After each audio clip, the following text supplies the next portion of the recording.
Well, as spring football continues, Oregon's cornerbacks could play out from a depth chart standpoint in about 50 different ways. And I think that's great. Here we go. You are Locked On Ducks, your daily podcast on the Oregon Ducks, part of the Locked On Podcast Network. Your team every day.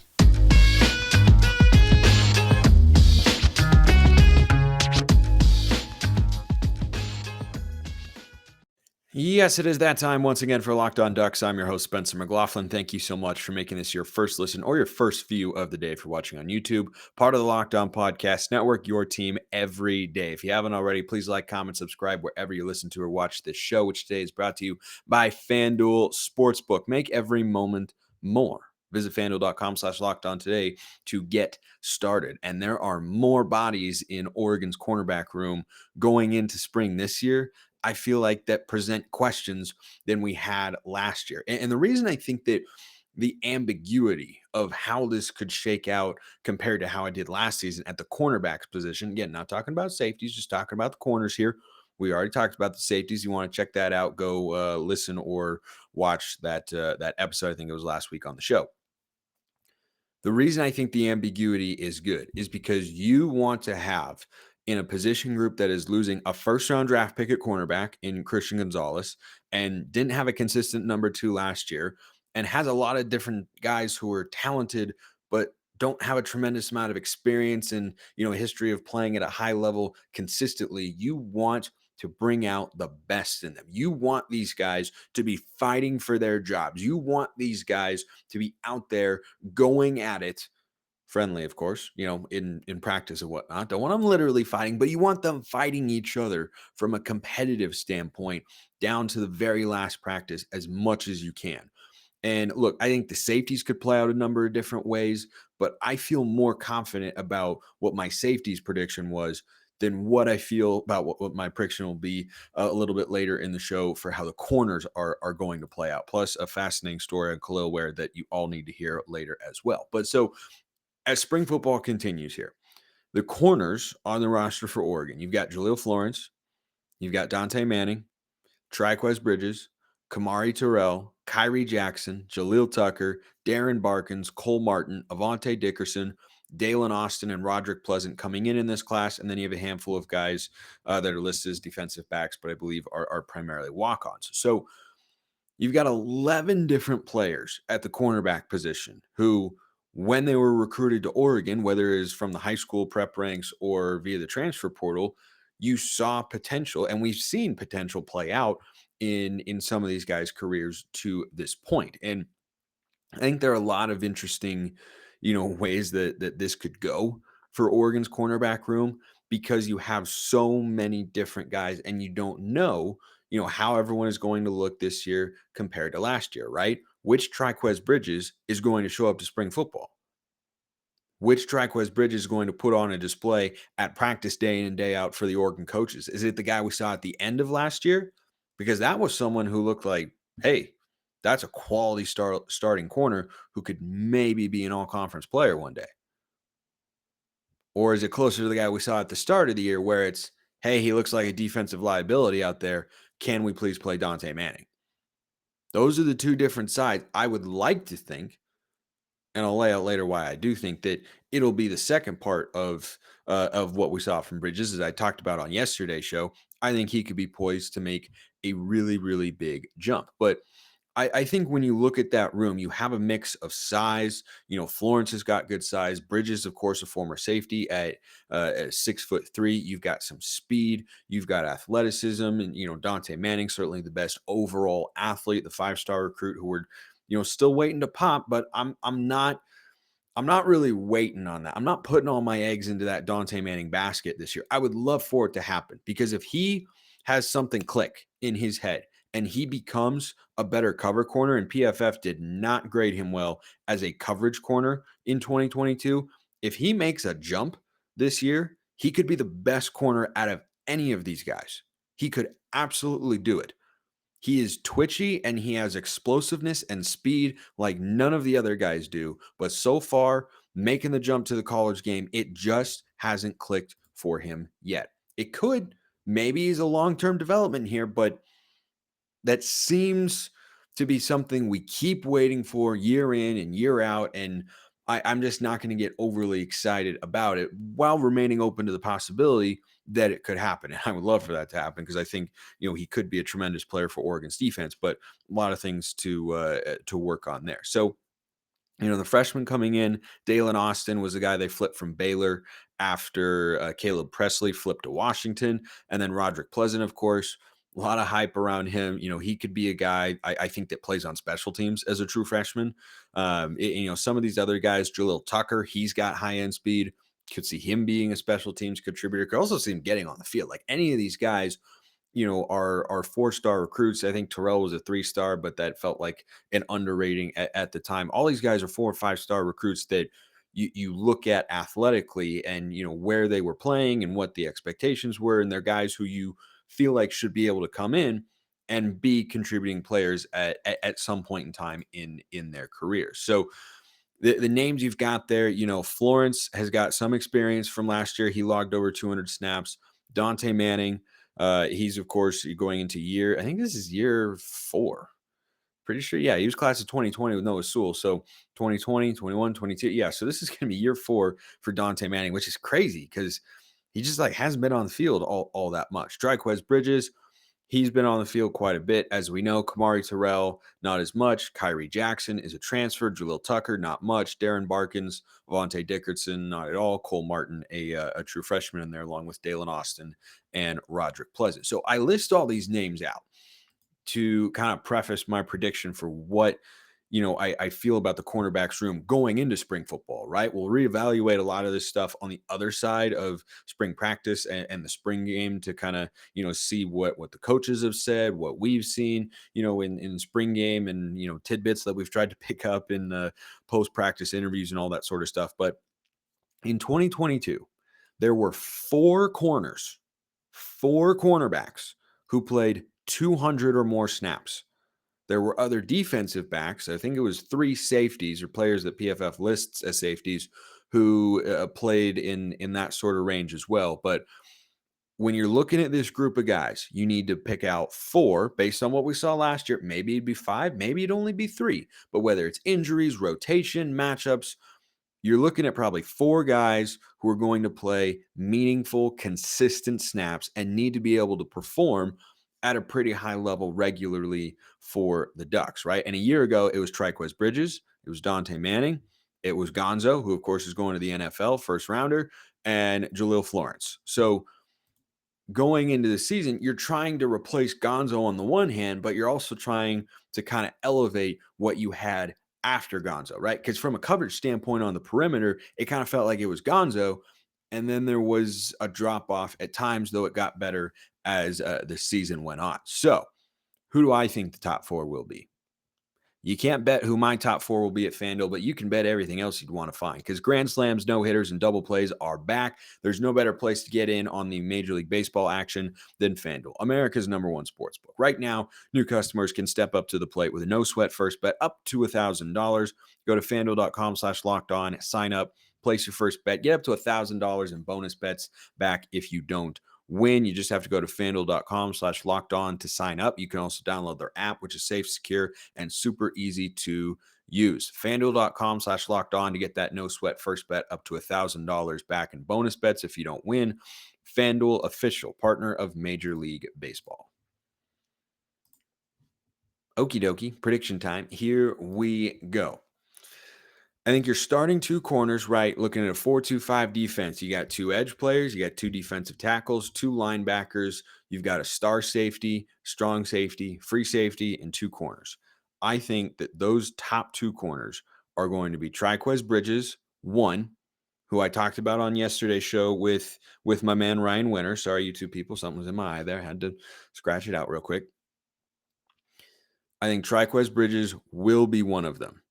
I think the growth he showed, position continuity from a coaching standpoint, a lot of the defensive coaches are still there, right? Matt Pallage was the safeties coach. Chris Hampton now a voice in that room, but Demetrius Martin is still there. And you've got, Dan Lanning, Tosh Lupoy still his voices there. I think Bridges athletically, he was undergoing a transition from a position standpoint. And that you really can't underestimate how big of an adjustment that is for a guy in terms of maximizing his potential on the field. So I do think Bridges will be one. Right now, I suspect Kyrie Jackson will be the other starting corner. I think it's pretty rare that you bring a guy in who comes from a school like Alabama and he's not going to be the starter. Now, that doesn't mean every transfer is automatically going to start because we've seen, Caleb Chapman was a wide receiver, came from Texas A&M. He caught one pass last year against Eastern Washington. It's not automatic that just because a guy is a transfer, he's going to be a starter.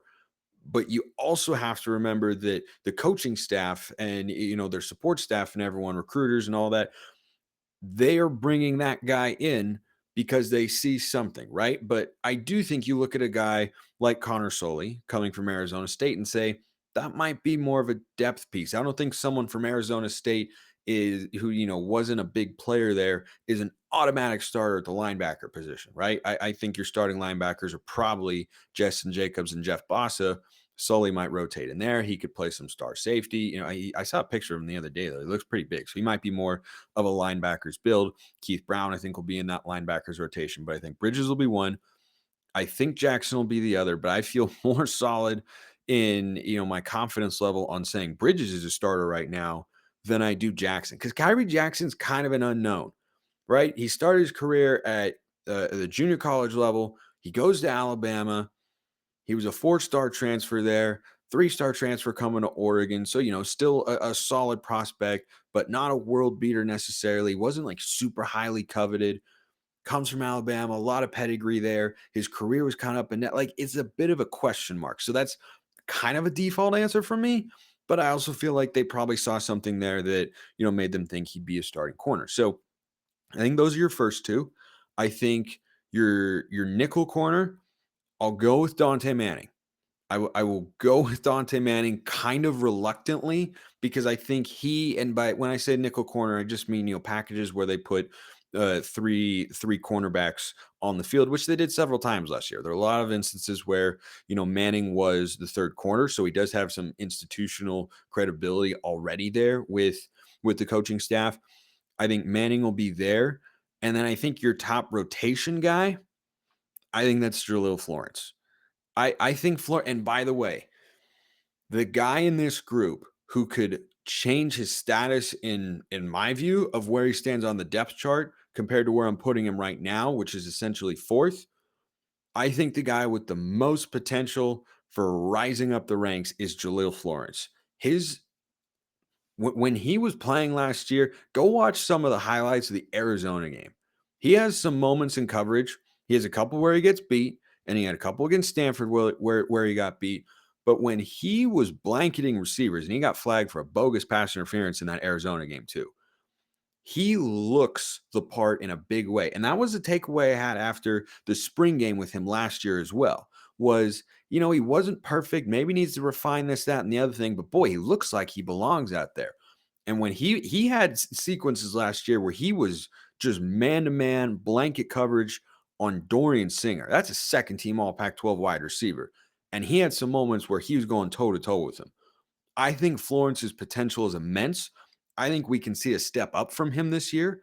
And I think Manning could very easily, slide into that top rotation corner rather than being the top nickel corner, and Florence could be the number 3. I really, really think that, because I think Florence's potential is quite high. But as always, curious as to your guys' thoughts on the cornerbacks here. At Smalls_55 or at Locked On Ducks. You can also hop in the YouTube comments, drop a question, drop a thought, comment, concern, statement of outrage, as my old AP Gov teacher in high school, Mr. Kepping, used to say. That's how we ended every lecture, was question, thoughts, comments, concerns, statement of outrage. It was a great way. He did it much in a much more witty fashion than I just did. But that's what I think. Bridges, Jackson, top 2. I think Manning edges out Florence because of experience for the top nickel slot, but I think Florence is right there as well. And I really like the depth of this group, right? I think going forward, you look at guys like Jaleel Tucker, you look at guys like Kamari Terrell, who's got great speed, saw some action last year. You look at Dalen Austin, Roderick Pleasant, Cole Martin coming in as true freshmen. I think you got a lot of bodies in that room going forward. Not that you shouldn't go after, high caliber corner prospects in the 2024 recruiting cycle, but I wouldn't say it's, a top priority compared to something like linebacker, for instance. So I want to switch over to Kel'el Ware. So some of you may have seen this.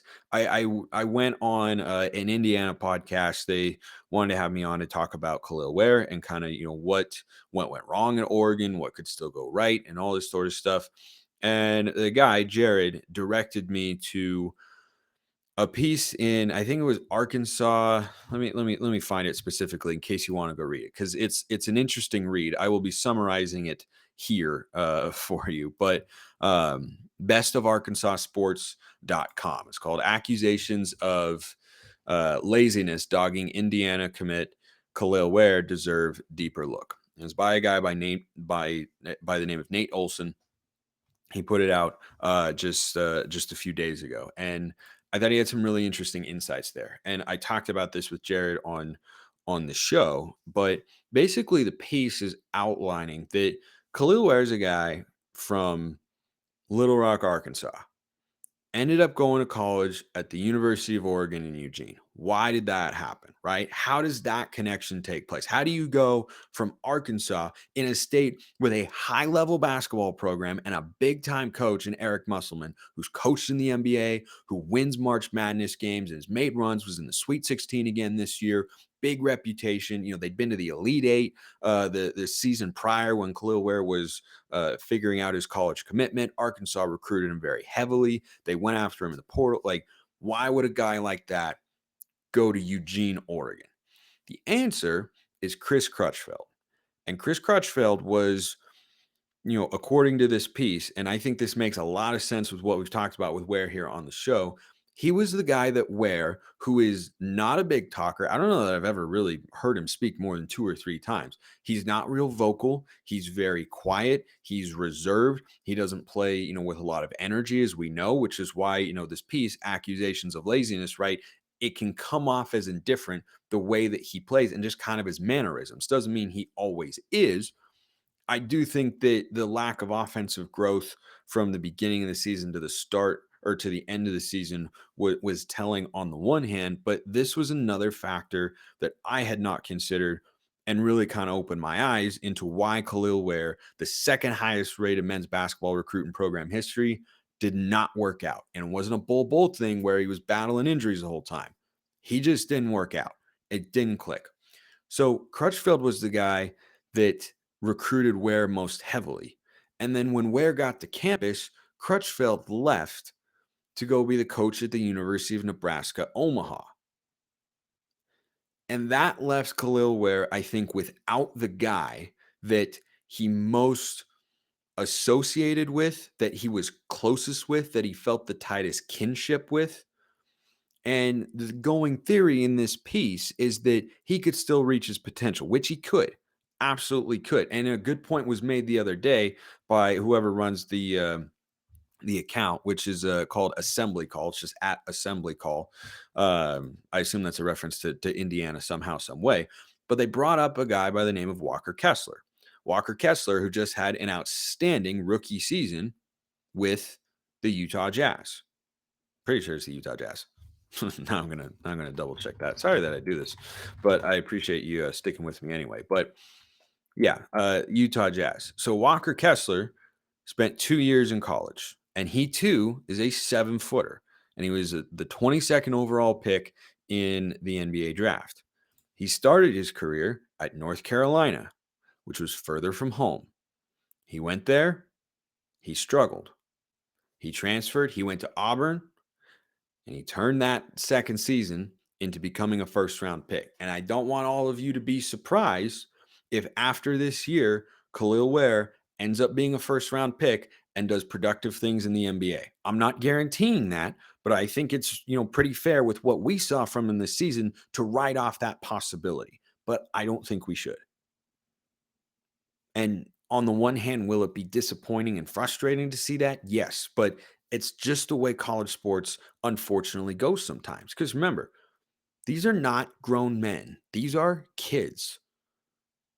These are 18, 19. These are kids. And so if he's going that far from home and he's not a real outgoing guy, and the one guy who he felt a personal closeness to ends up going elsewhere, and he was left to figure out how to form that sort of bond with Dana Altman, and it clearly didn't click. When you put all those factors together, it makes a lot more sense why Ware's season went the way it did, which was we saw individual flashes of greatness, but we didn't see an improvement at the offensive end. Dana Altman's always been more of a defensive head coach.